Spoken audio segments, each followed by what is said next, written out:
And here we are live. Thank you, Marguerite, for being here today. And actually, I'm really excited for this conversation, talking about Mm, transactional analysis. And as you told me, and how it reflects in all our life, and how mm, we can see it in our relationships, our systems. And I'm sure and delighted that you're one of the world class experts in this field and domain. You're actually the regional representative of Middle East and Africa, right? That's right. Uh, Yes. yeah, for the transactional Yes. analysis. Yeah. Yeah. And I'm really, really excited to have you on board and have you in these conversations where I would, and all of our audiences will learn about transactional analysis and its applications. So thank you for that and welcome on board. Mm. Thank you so much, Sharaf. Yes, You're I'm welcome. I'm delighted to be here. Is that your coffee arriving? Yes, that's it. At last. Yeah, yeah, Cheers. Fantastic. I've got mine. yeah, great.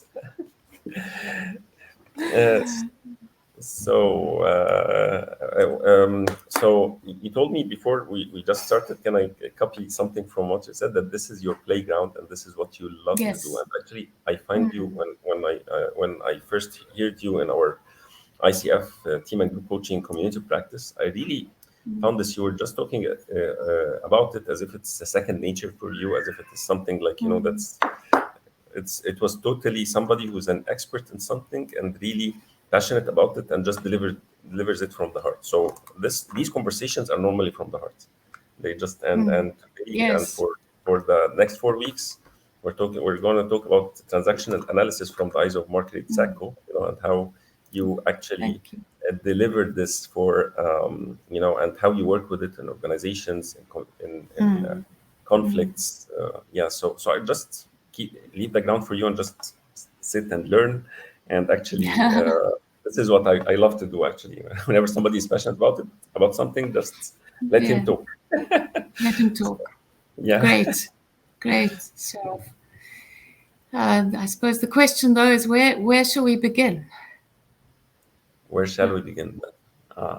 That's a very good question. So, for someone who doesn't understand the value of transactional analysis and how what it brings Mm, when we understand its basic concepts. So maybe mm, I will start. mm. I would love to start from there. All right. Yeah. Okay, yeah. So you mentioned basic concepts, and there are a few basic concepts of TA that are quite well known. But what you just said is that for somebody who doesn't understand the value, perhaps that maybe we could play with just one concept for a little while and have a conversation around that and see how it look for the value and really get to understand it well. Um, so I thought about this before this interview and thought I'd like to talk about the drama triangle.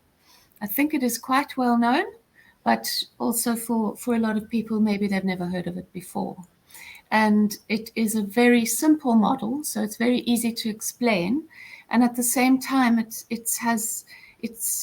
intriguingly complex. And I think that's for me the what makes me passionate and what makes me love TA so much is that there is a depth to which you can go and you can keep going and keep going with TA to really get to understand what is going on beneath the surface in our relationships, in our work, with our clients, with our families, and within ourselves. And that's the exploration. And I think that's, yeah. So for me, when I say playground, it's like this exploring and going, what is going on? What is happening here? What's really happening here? And go diving beneath the surface to really find out. So if you're okay with that, shall I just dive into the drama triangle? Let's go Okay, there. Yeah. great. Amazing. Yeah. All right. So um, the drama triangle was developed by a transactional analyst, and you called me the expert in TA, and I'm by no means anywhere near the expertise of some fantastic transactional analysts in the world.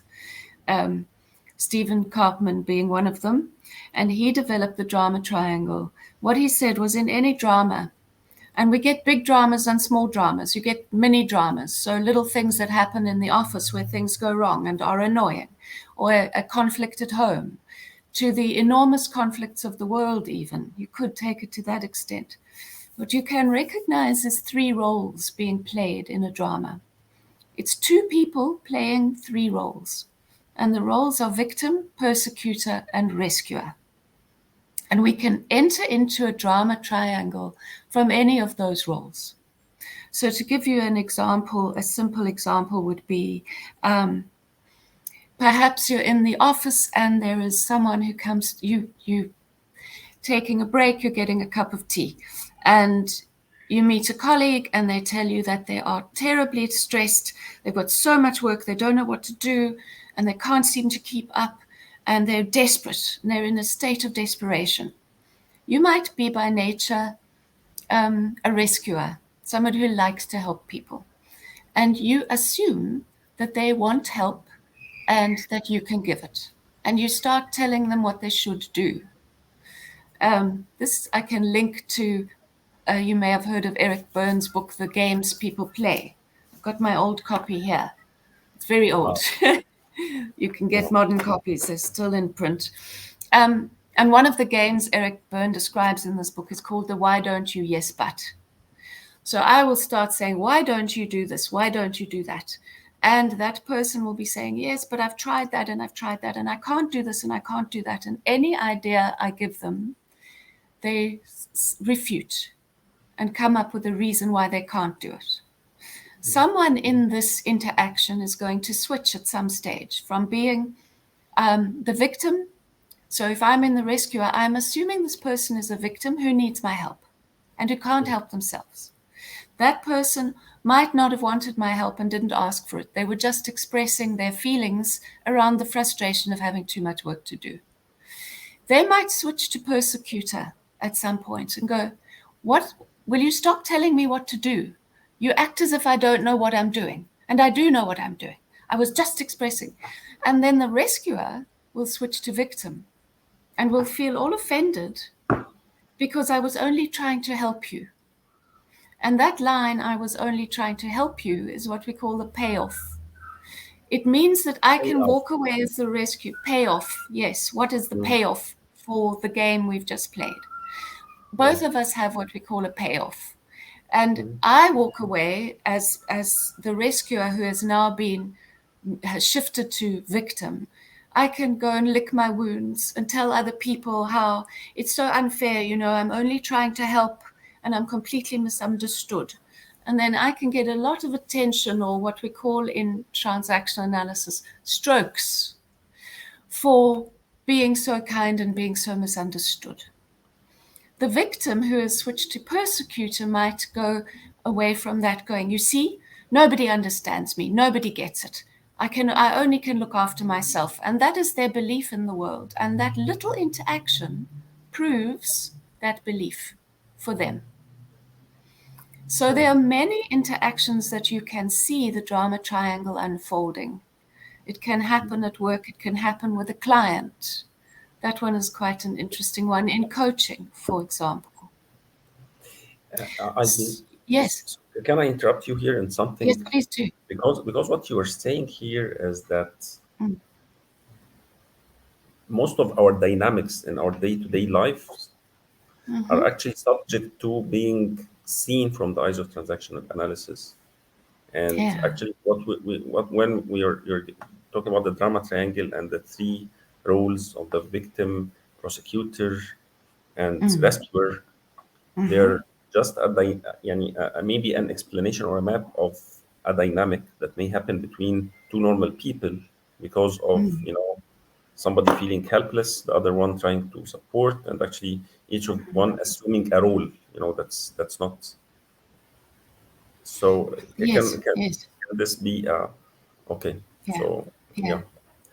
and Exactly. and I will just may need some further elaboration on the stroke itself because it intrigued Okay. me. And, Oh, really? Yeah. Lovely. So it is something I just as if I'm doing this to grab attention, to maybe to ask for Yeah. any a benefit from my action. Yes. Yes. All right, sure. Stroke theory is another piece of TA, Mm, and what we say is a stroke in TA is any form of recognition between mm, myself and another person. mm.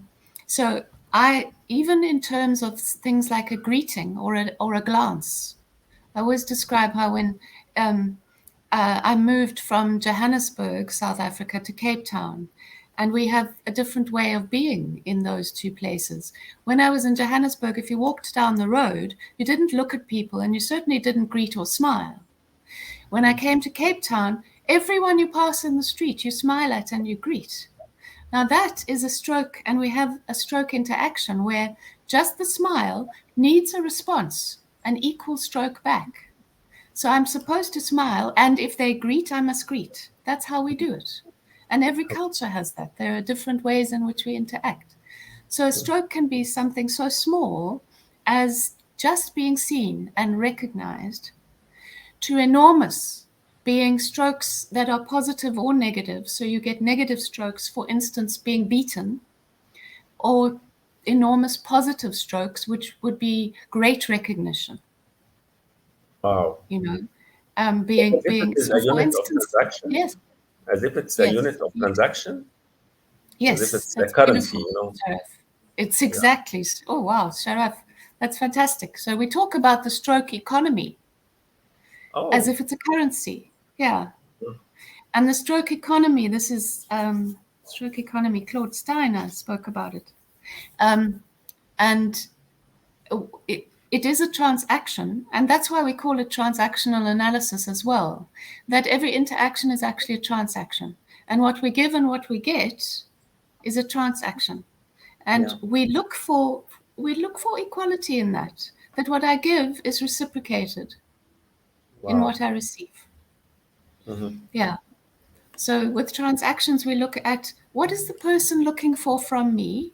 Am I willing and able to give that in return? Hmm. And what happens when I don't? And we can choose with strokes and stroke theory. We with the stroke economy, we can choose to withhold strokes and take power that way and use that in a form of power.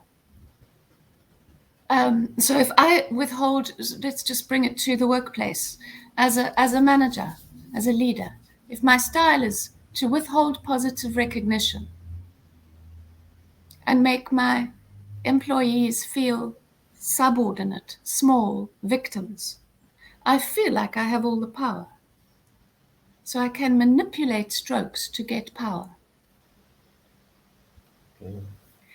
Um, and then if I bring that back around to the drama triangle, I might be able, by doing that, to invite somebody to be the victim to my persecutor position, where I have the power, I make you feel small, I keep you in victim position. Even though with the rescuer position, with the rescuer, and what people often do is we tend to be, we find it easy to admit that, oh, I'm such a rescuer. We never admit to being the persecutor. But the rescuer too is assuming and sometimes needing to create a victim, because I feel I get my positive strokes, my positive recognition, my internal recognition from helping victims. So I might go about looking for people to help even when they don't need help, or taking away from them their ability to do it for themselves. And this then would incorporate another piece of TA that many people have heard of, because there's a book that was made famous by Thomas Harris called I'm Okay, You're Okay. And that is a piece of TA called the life positions. And it's about my belief, my essential belief about myself, me, I, and you. And the belief, the ideal belief is that I'm okay and you are okay too. And that means I am worthy of dignity and respect. I am worthy of positive recognition. And so are you. But we can slip out of that into other life positions like I'm okay and you're not okay. And in fact, in the drama triangle, when I assume that you can't think for yourself and do for yourself and solve your problems yourself, I've actually put myself in an I'm okay and you're not okay position. So the rescuer position is not a nice, healthy rescue like a fireman who comes to save you when your house is burning. That would be healthy. You need that help. Yeah. You will take that help. Yeah. So And it's yeah. it as if it's about permission. Yeah. It's Say some about, more. yeah. So as if it is about, yani, is it about, if for the case of the fire person or the firefighter who's coming to my home, I'm giving him permission because this is what he can do to support me, for everybody, for every one of us to be okay. He is actually, this role is okay for all of us because it's temporary. It is something that is needed. Nobody is competent in doing this, and he's the only one who is, accountable. And Yes. Yes. Yes. and Yes. if somebody puts off the fire, who is not a firefighter, yeah, actually Yeah. nobody will need the Yeah. firefighter at this stage. Yeah. So Yeah. it's about Yeah. permission and about that this is a role that somebody is expecting from this person. Nobody here Exactly. can be competent enough to do it. But if it's Yes. not coming in from this permission, you Yes. know, I believe that at this stage of time, at this stage, it's unhealthy because, and here I'm remembering the motherhood. Motherhood is maybe, it's assuming from the first day that the inability of the child to act, but it Yeah. can't continue as the child develops. Yes. Because Yes. Oh, wonderful. Exactly.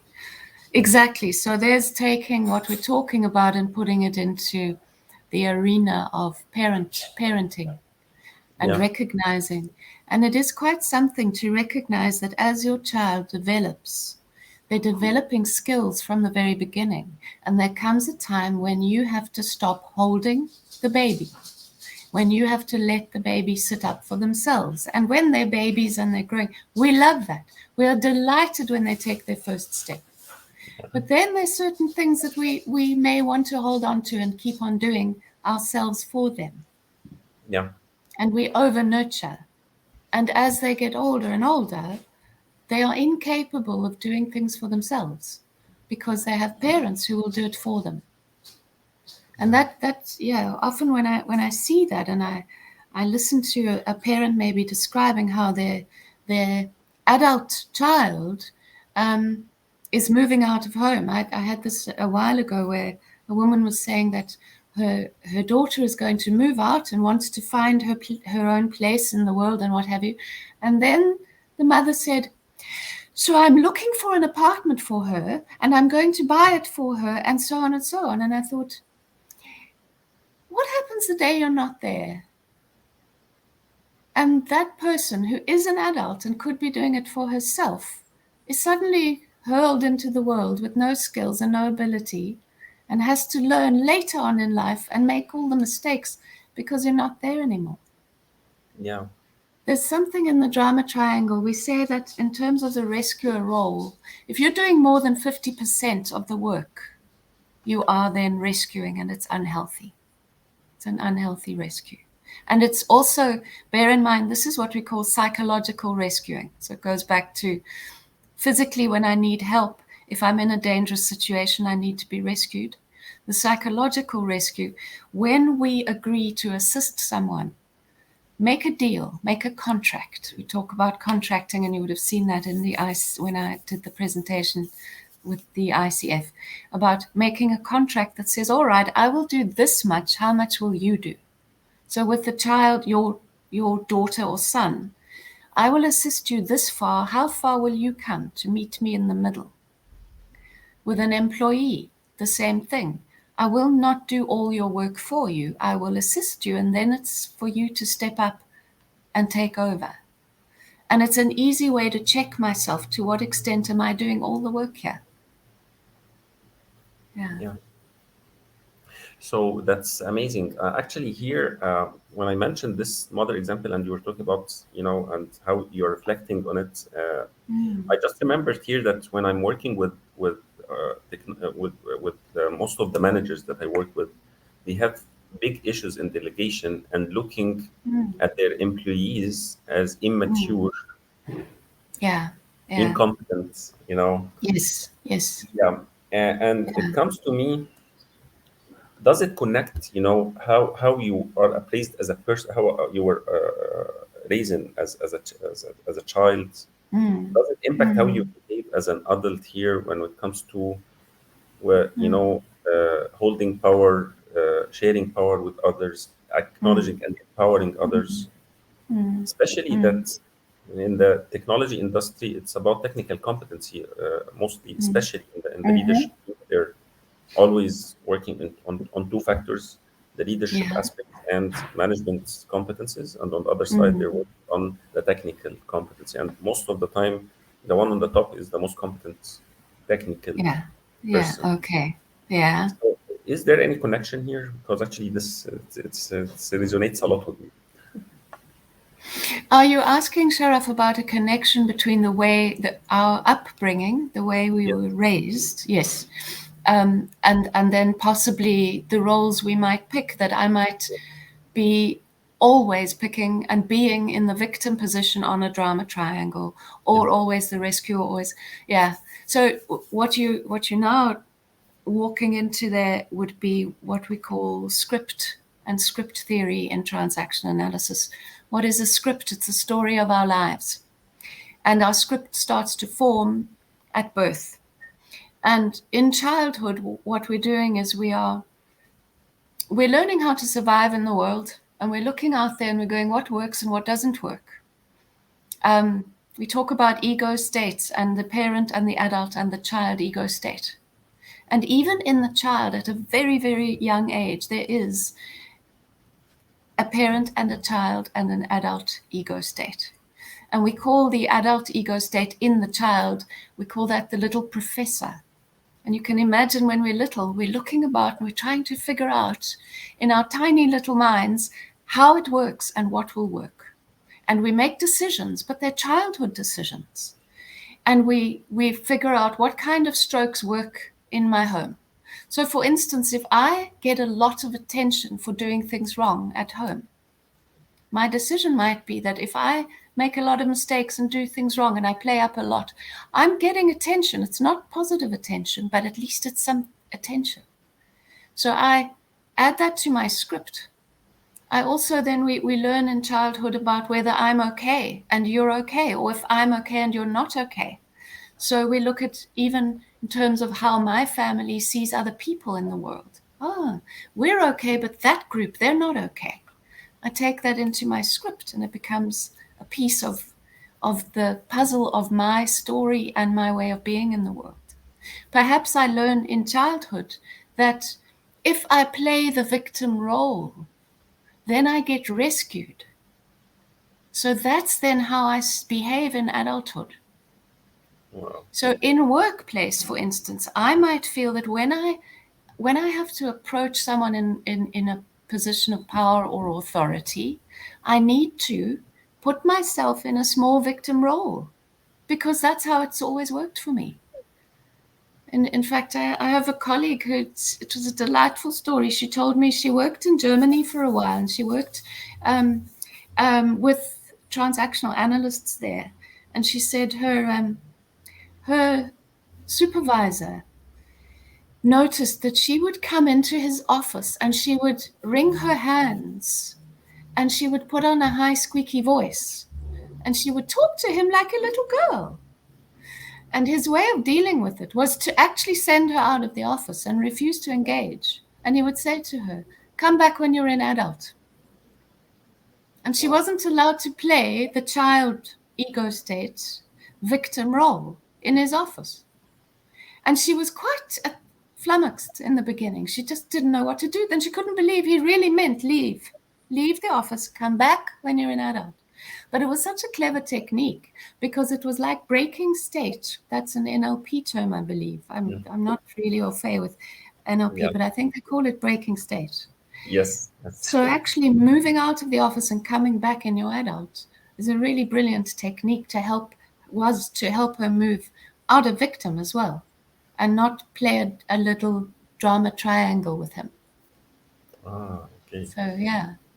So it's amazing how it connects, and how you actually swiftly bring the pieces, different pieces of the theory, Mm, and and into practice and into different mm, states.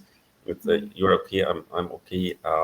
This kind mm, of the script analysis, and actually the drama triangle, the ego states, and the actually the strokes, mm, how it was all, it yeah, was introduced in these yeah, stories. It was amazing, and totally, yeah. for me, it was totally, it opened my appetite to learn more about the transactional analysis. Mm, So mm, what actually I know that you have a program that I you'll start in do. September. Yeah, I believe it's Yeah, TA 101. Yeah, I that's believe. right. Yeah. Yeah. So can you talk to us about it a little bit, Sharaf? Yes, Yeah, yeah. yes. Yeah, I absolutely love it. I teach the TA 101, which is the introduction. It's the introductory course. It covers all the TA concepts. Um, and the way I teach it now is 2 hours a week online. The next one I'm running is a Tuesday morning. And each week we cover a concept of TA, and it's very interactive. We discuss it, and you get to apply it in your own context. So I have people who are particularly wanting to ask questions and explore this as a parent. People who want to bring it into their working life, so leadership, um, people who are interested in it as facilitators, coaches. I have psychiatrists.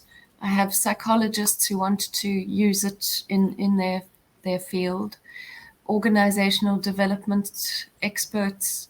And what is so lovely about that is it's very dynamic. And the questions will come out of any field or any, and then a lot of people, simply because they want to develop their self-awareness and their ability and abilities with people, and improve their abilities, and but a lot about self-awareness and personal growth and development, because that's where it starts. I cannot know others until I know myself. Yeah. So that's the work of the program. It's also the entry level program. If you want to go on to study towards the what we call the CTAs, Certified Transactional Analyst certification. So you do have to do the 101 in full before you can sign a contract with a supervisor to go on to study towards the CTA exam. Wow. Wow. Yeah, Amazing. yeah, Yeah. yeah. So I'm really excited to learn more about it, and actually I'm joining this program.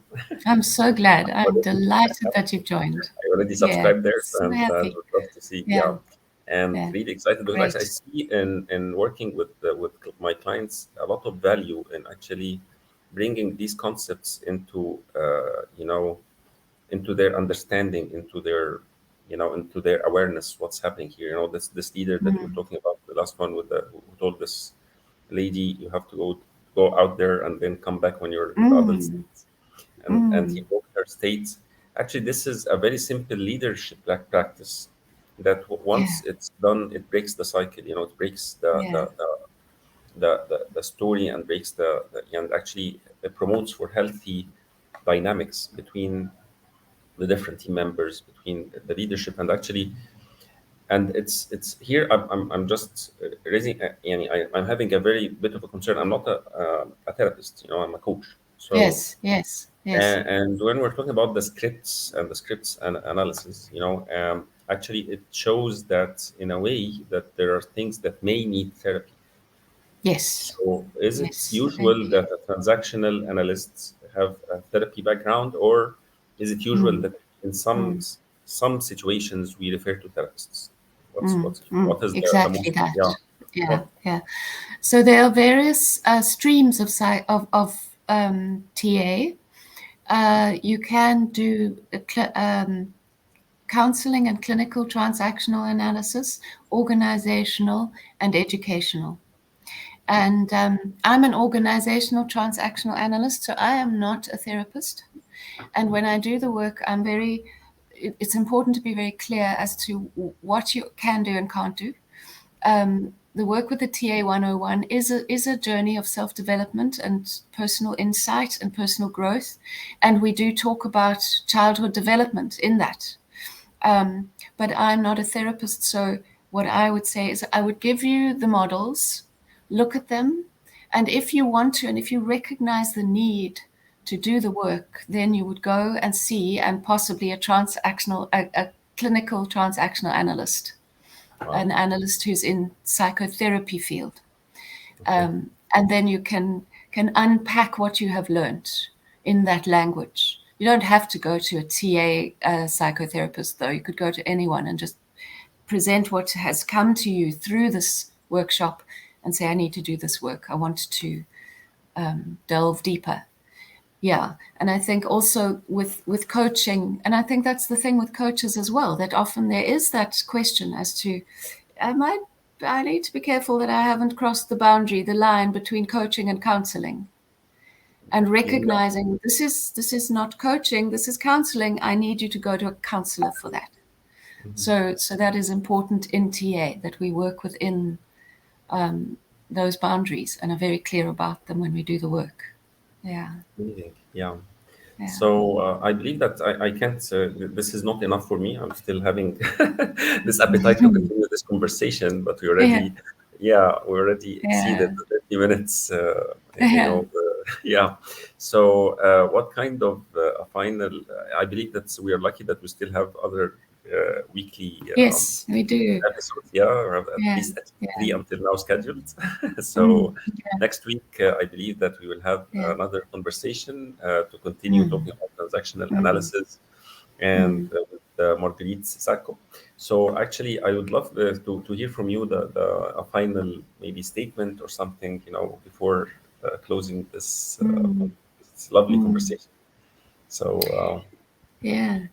Well, I think, Sharaf, what I would say is, first of all I want to say is thank you, because what we did here was play for me. This was the playground. You invited me to your playground.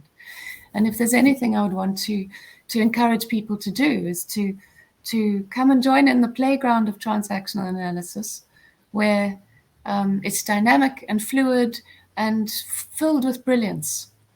And we are going to explore some more of that in the next few Mondays to come. So, yeah. Yeah.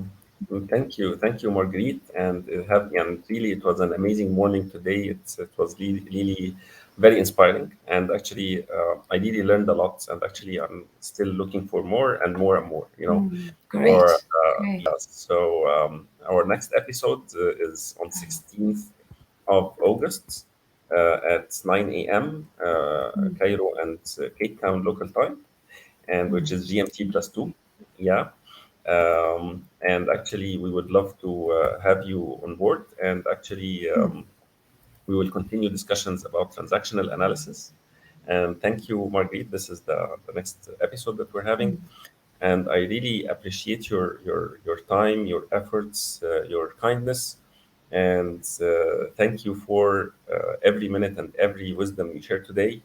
And have everybody have a wonderful morning. And thank you, Marguerite. Yes. Thank you so much. Thank you. I'll see you next week. See you next week.